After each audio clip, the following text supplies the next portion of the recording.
علم الإنسان ما لم يعلم نحمده ونصلي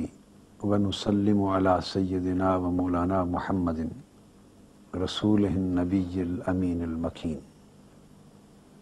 اما بعد بسم اللہ الرحمن الرحیم۔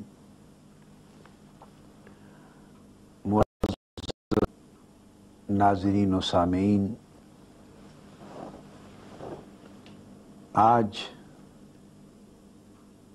اللہ جل مجدہ کی توفیق سے ہم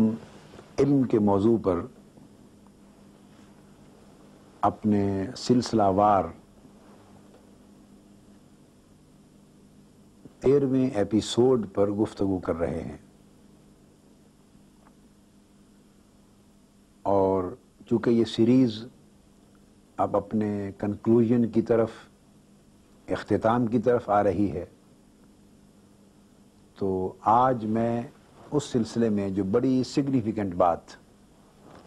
بتانا چاہتا ہوں وہ یہ کہ حضور نبی اکرم صلی اللہ علیہ وآلہ وسلم کی ذات اقدس کو اور آپ کی نبوت و رسالت کو اور وہ کتاب مقدس قرآن مجید جو آپ پر اللہ رب العزت نے نازل فرمائی، اس کو باری تعالیٰ نے سراسر علم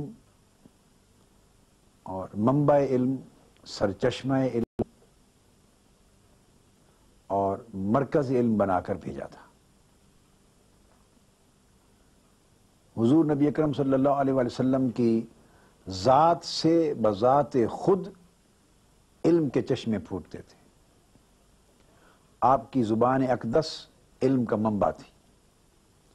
آپ کا عمل مبارک علم کا سرچشمہ تھا، آپ کا اٹھنا، آپ کا بیٹھنا، آپ کا چلنا پھرنا، آپ کی گفتگو، آپ کی خاموشی، آپ کا خطاب، آپ کا سفر، آپ کا حضر،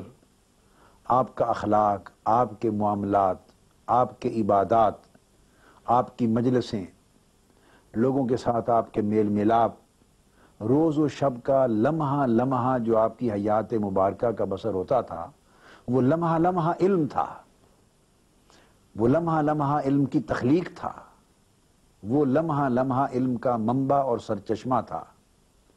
اور اس طرح ایک کائنات علم حضور نبی اکرم صلی اللہ علیہ وآلہ وسلم کی ذات مبارکہ سے پھوٹ کر پوری کی پورے عالم ہستی کو منور کر رہی تھی۔ یہ وجہ ہے کہ قرآن مجید کو بھی باری تعالیٰ نے علم کہا۔ اگر قرآن مجید کی میں ان آیات کی طرف اس وقت زیادہ ریفرنس نہیں دینا چاہتا، قرآن مجید میں جا بجا خود قرآن کو تفصیلی علم کہا، اور حضور صلی اللہ علیہ وسلم کی احادیث مبارکہ کو علم کہا۔ خود احادیث میں لفظ علم آیا ہے، اور علم سے مراد حدیث نبوی۔ خود قرآن میں لفظ علم آیا ہے اور علم سے مراد خود وحی الہی ہے۔ میں اس سگنیفیکنٹ ریفرنس کو سامنے رکھ کر آج اس علم کے خصائص، اس علم کے کریکٹرسٹکس، اس علم کی چند امپورٹنٹ کوالٹیز بیان کرنا چاہتا ہوں کہ وہ علم نبوت، وہ علم رسالت، وہ علم قرآن اور وہ علم سنت حضور نبی اکرم صلی اللہ علیہ وسلم کی ذات اقدس سے جو انسانیت کو ملا، اس کی حیثیت اور اس کی کیفیت کیا تھی۔ حضور علیہ السلام سے پہلے بھی انبیاء علیہ السلام تشریف لائے تھے، ان میں اور وہ علم جو حضور علیہ السلام نے انسانیت کو عطا کیا، اس میں فرق کیا تھا۔ اس کا جو پہلا نمایاں ایسپیکٹ ہم دیکھتے ہیں حضور علیہ السلام سے انسانیت کو حاصل ہونے والے علم کی، وہ یونیورسیلٹی ہے، آفاقیت اور عالمگیریت ہے۔ جو علم حضور علیہ السلام نے عطا کیا وہ یونیورسل نالج تھا، وہ گلوبل تھا۔ جو انبیاء حضور صلی اللہ علیہ وسلم سے پہلے آئے یا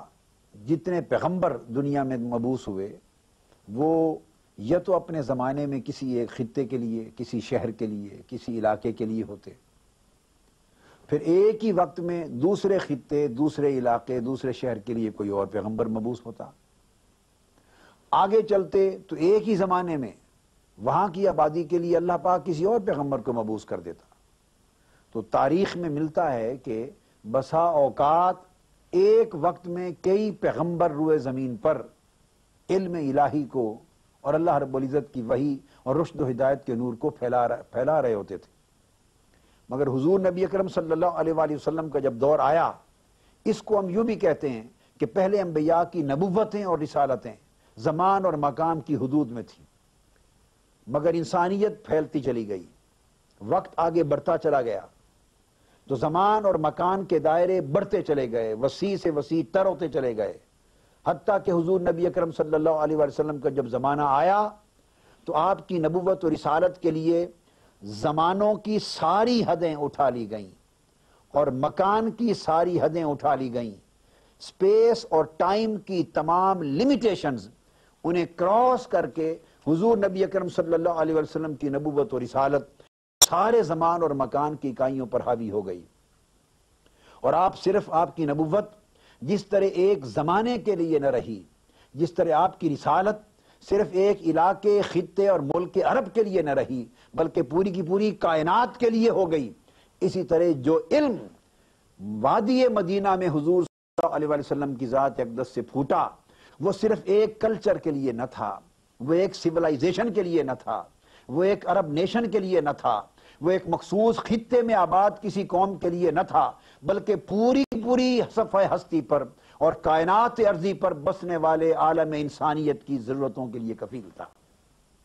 اور پھر وہ علم کی جو یونیورسیلٹی ہے وہ 14 صدیاں گزر گئیں اور وہ آج بھی ہے. جس طرح صدیاں بیت گئیں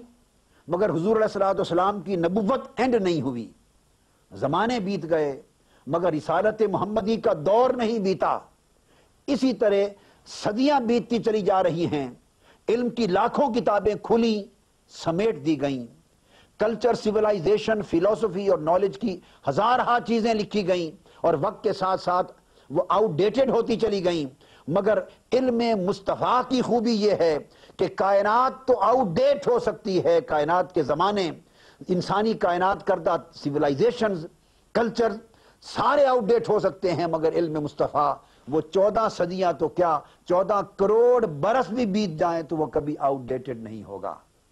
اور قیامت کا دن آئے گا تو قیامت کا دن بھی نبوت مصطفیٰ کے اندر ہوگا. حضور صلی اللہ علیہ وآلہ وسلم قیامت کے دن آپ کا تخت حکومت، قیامت کے دن مقام محمود، عسیٰ ان یبعثک ربک مقاما محمودا، یہ آپ کا تخت حکومت ہوگا. شفاعت قیامت کا دن حضور علیہ السلام کا نظام سلطنت ہوگا. لواء الحمد کا جھنڈا آپ کا علم عظمت ہوگا. اور ساری کائنات انسانی حضور علیہ السلام کے در اقدس پر قیامت کے دن بھی اسی طرح سائل ہوگی جس طرح آج ہے اور جس طرح اس سے پہلے تھی. اور ہر کوئی حضور علیہ السلام کا تابع احسان ہوگا اور اقوام و امم قافلہ در قافلہ شفاعت کی خیرات لینے کے لیے حضور علیہ السلام کی بارگاہ میں قیامت کے دن جا رہی ہوگی. جو کیفیت حضور علیہ السلام کی نبوت و رسالت کی تازگی کی